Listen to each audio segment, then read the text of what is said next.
Bismillahirrahmanirrahim. Assalamualaikum warahmatullahi wabarakatuh. Alhamdulillah. Wassalatu wassalamu ala rasulillah. Habibina Sayyidina Muhammad ibn Abdullah wa ala alihi wa ashabihi wa mawalah. Amma ba'd. Kaum muslimin dan muslimat, pemirsa pendengar dimanapun anda berada, nuhibbukum fillah. Kami mencintai anda karena Allah. Dan semoga apa yang kami ucapkan itu benar-benar ada di hati kami. Semoga Allah menumbuh suburkan kecintaan di hati kami, sehingga kami dan kita semuanya bisa menjadi hamba yang saling mencintai karena Allah subhanahu wa ta'ala. Dan sungguh hidup dengan cinta itu indah. Kalau kita saling mencintai, tidak ada benci di antara kita, tidak ada dengki di antara kita, maka kita seperti sudah di surga biarpun belum masuk surga. Karena ketenangan batin dari situ, kecintaan, membangun cinta. Pada silsilah-silsilah sebelumnya sudah kami sampaikan tentang bagaimana kita mencari kedamaian, dan setelah itu kita menjadi juru damai. Dan saat ini akan kami lanjutkan. Urusan kita bukan urusan dengan Allah, bukan dengan sesama manusia, akan tapi dengan sesuatu yang bisa digunakan untuk kebaikan, tapi sekaligus bisa menjerumuskan, yaitu urusan tahta dan harta. Sebagian orang menduga kebahagiaan adalah di balik tumpukan harta, di balik rumah megah atau tahta. Akan tapi hakikat kebahagiaan bukanlah di tempat-tempat seperti itu. Orang bertahta bisa berbahagia, tapi bisa saja sengsara. Orang berharta juga bisa berbahagia, bisa jadi sengsara. Dan kesengsaraan serta kebahagiaan tidak ada hubungannya dengan tahta, tidak ada hubungannya dengan harta, tapi hubungannya dengan hati hamba tersebut. Jika seseorang telah tertata hatinya, tidak dicapekkan oleh rasa tamak di dalam hatinya kepada dunia, gebiar dunia. Jika hatinya diberi oleh Allah satu sifat mulia, yaitu qanaah, mensyukuri dan menerima apa yang Allah berikan, maka yang terjadi pada hati tersebut adalah tenang dan tenang. Itulah yang disebut dengan hakikat kaya. Innal ghina ghinan nafsi. Jiwanya yang kaya. Dan orang kalau jiwanya kaya, yang namanya materi tidak masuk dalam hitungannya. Bagi dia ada duit, tidak ada duit, tetap aku harus senang hati. Kemuliaan juga ada di dalam hatinya. Maka dari itu sangat salah jika ada orang mencari kebahagiaan di balik tumpukan uang atau di balik rumah yang megah. Tapi kenyataannya apa yang terjadi hari ini? Orang berlomba-lomba untuk mencari yang namanya rupiah, sehingga kadang melupakan bahwasanya yang dicari sebetulnya bukan rupiah. Rupiah kita kumpulkan, kita bawa pulang ke rumah, itu sebetulnya tujuannya adalah bagaimana dengan rupiah kita bisa menjadikan keluarga kita senang dan tenang. Jadi yang namanya harta bukan tujuan. Bahkan tahta pun seharusnya orang paham itu bukan tujuan. Kalau ada orang beritahu masa depannya di esok hari, kemudian suruh milih, maukah kamu jadi presiden tapi sengsara hidupmu, atau jadi orang biasa tapi kau bahagia? Maka orang yang sadar akan makna kebahagiaan, dia akan memilih jadi orang biasa lalu bahagia. Dan dia tidak akan memilih sengsara. Tapi kenyataannya hari ini adalah orang lebih senang mencari yang namanya dunia. Dan memang mencari dunia bukan dilarang oleh Allah. Mencari nafkah tidak dilarang oleh Allah. Menjadi orang kaya juga tidak dilarang oleh Allah. Akan tapi yang tidak boleh adalah kita menjadi budak kekayaan tersebut, budak harta, budak tahta. Sehingga di dalam meraih yang namanya kekayaan, karena sudah tidak kenal Allah lagi, maka dia meraih kekayaan dengan cara yang Allah murkai. Dengan cara yang Allah murkai, ini bermasalah. Mencari kekayaan dengan murka Allah, mencari tahta dengan murka Allah, maka dijamin orang ini tidak akan menemukan kebahagiaan yang sesungguhnya. Karena apa? Dia tidak punya tujuan dengan kekayaannya mau apa, dengan hartanya mau apa. Tapi yang sadar bahwasanya aku mencari harta untuk mencari kebahagiaan, sehingga yang dibidik adalah kebahagiaan. Bisa jadi seseorang itu sebelum mendapatkan harta sudah bahagia. Sebuah contoh, kita menemukan di kampung-kampung orang yang mendapatkan gaji sehari dimakan sehari. Gaji sehari dimakan sehari. Akan tapi itu semuanya tidak mengurangi kebahagiaannya.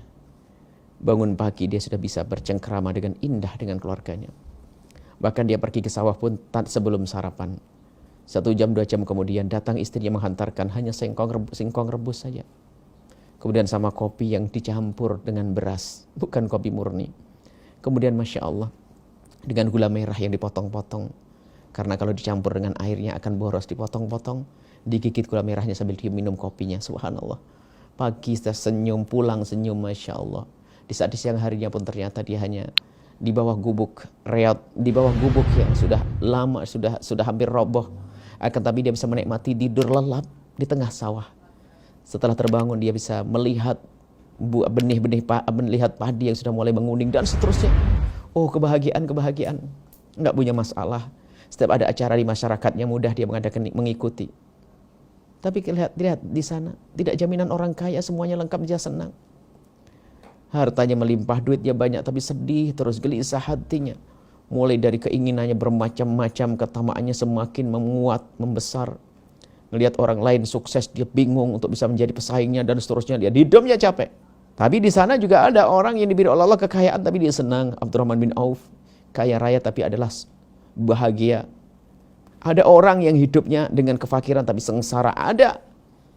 Maka dari itu yang namanya kebahagiaan tidak ada hubungannya dengan kekayaan dan kefakiran. Nggak ada urusannya tahta dan punya tahta atau tidak. Yang namanya kebahagiaan adalah murni dari dalam hati kita sendiri. Maka pendidikan dari Nabi SAW, jauhilah ketamaan. Yang namanya orang tamak ini Masya Allah akan menjadikan dia itu tidak akan puas. Kalau seandainya dia diberi 1 lembah emas, maka dia minta lembah yang kedua. Dikasih lembah emas yang kedua, dia minta yang ketiga. Sampai kapan? Sampai mulutnya kemasukan tanah. Maksudnya sampai mati. Dan begitu kalau hidup kita menuruti ketamaan kita, maka tidak akan puas dan tidak akan puas. Terus hidupnya adalah untuk mengejar keinginannya. Dan dia tidak bisa menikmati kekayaannya. Kekayaan sudah jatah dari Allah. Kalau orang harus kaya dia. Kalau memang dia tidak bisa kaya, biarpun dia jungkir balik tetap saja semacam itu. Memang kita usaha. Tapi ingat, mari kita usaha dan sambil kita menyerahkan kepada Allah Subhanahu wa ta'ala. Jangan pastikan dengan usaha kita akan berhasil. Kenapa? Di saat kita pastikan dengan usaha kita pasti berhasil, di saat tidak berhasil kita akan kecewa. Akan tapi berusahalah kita untuk mendapatkan kekayaan. Dengan itu kita bisa membantu orang banyak. Berusaha dan kita serahkan kepada Allah. Dan di saat Allah tidak mudahkan, tidak kecewa kita. Di saat Allah mudahkan, kita punya cita-cita mulia, cita-cita baik.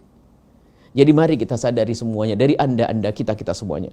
Jangan menjadikan ukuran kebahagiaan kita adalah harta yang melimpah. Banyak orang kaya raya sengsara hidupnya. Banyak orang punya tahta sengsara hidupnya. Begitu sebaliknya, ada orang fakir, tapi hampir tidak punya masalah dalam rumah tangganya. Ada orang gak punya tahta, tapi diberi oleh Allah beraneka ragam kebahagiaan. Maka dari itu, mari kita semua belajar. Siapapun anda, jika anda diberi oleh Allah kekayaan, mari kita jadikan kekayaan ini adalah sebab kita bisa bahagia di dunia dan bahagia di akhirat. Maka kita gunakan kekayaan kita untuk kebaikan. Itu tanda kita tidak hubbud dunya.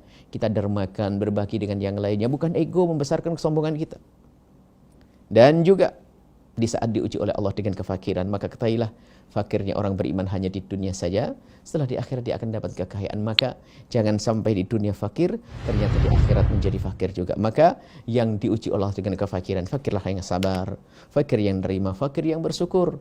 Kalau orang-orang fakir, ketahuilah pada zaman Nabi ada orang besar fakir, Ammar bin Yasir, Abu Hurairah yang setiap hari kelaparan kurang makan, Bilal bin Rabah, dan masih banyak orang-orang fakir, Masya Allah. Tapi apakah itu semua mengurangi kemuliaan mereka? Ini kefakiran tidak akan mengurangi kemuliaan seseorang. Hanya mungkin saat itu saja bilang fakir. Tapi hakikat kemuliaan kita adalah di hadapan Allah. Hakikat kebahagiaan ada di hati kita. Dan mari kita cari. Dan bahagia tidak harus kita bayar mahal. Makanya sebagian ada orang mengadakan acara senang-senang dengan keluarga hanya harus bayar mahal di hotel puluhan juta. Nginep di hotel puluhan juta. Karena dia punya uang, subhanallah. Biarpun kita punya uang, mari kita biasakan dengan senang-senang yang tidak mahal. Kalau kelebihan uang kita bisa dermakan kepada yang lainnya. Kita bisa saja kita biasakan dengan anak kita dengan gaya kesederhanaan. Kita bisa cari tempat yang rindang, tempat hamparan luas. Kita bisa gelar tikar di sana. Kemudian di antara kita ada yang Masya Allah menyenandungkan syair-syair indah. Ada yang baca puisi. Allah, suasana indah. Jadi kalau kita ingin mencari kesenangan, jangan ikut-ikutan orang, bukan. Bagaimana kita bisa membuat kesenangan dari dalam hati kita. Kita biasakan anak kita dengan kesederhanaan. Jangan biasakan anak kita dengan gebiar gaya dunia, kagum terkila-kila dengan dunia. Maka sebetulnya dia adalah racun, sehingga anak tidak akan mudah puas, tidak akan mudah terima kasih. Bahkan yang ada adalah kurang dan kurang. Kenapa? Kalau sudah orang dalam dirinya ada kecintaan pada dunia, dia akan terus bertambah dan bertambah dan bertambah. Terus ini saja. Semoga Allah menjadikan kita adalah orang-orang yang hubbul akhirat, cinta akhirat. Dan Allah menjauhkan kita daripada cinta kepada dunia. Dan semoga Allah memberikan kepada kita kebahagiaan yang sesungguhnya. Kebahagiaan, dan juga Allah bisa memberikan, semoga Allah memberikan kepada kita kebaikan di dunia dan kebaikan di akhirat. Wallahu a'lam bishawab.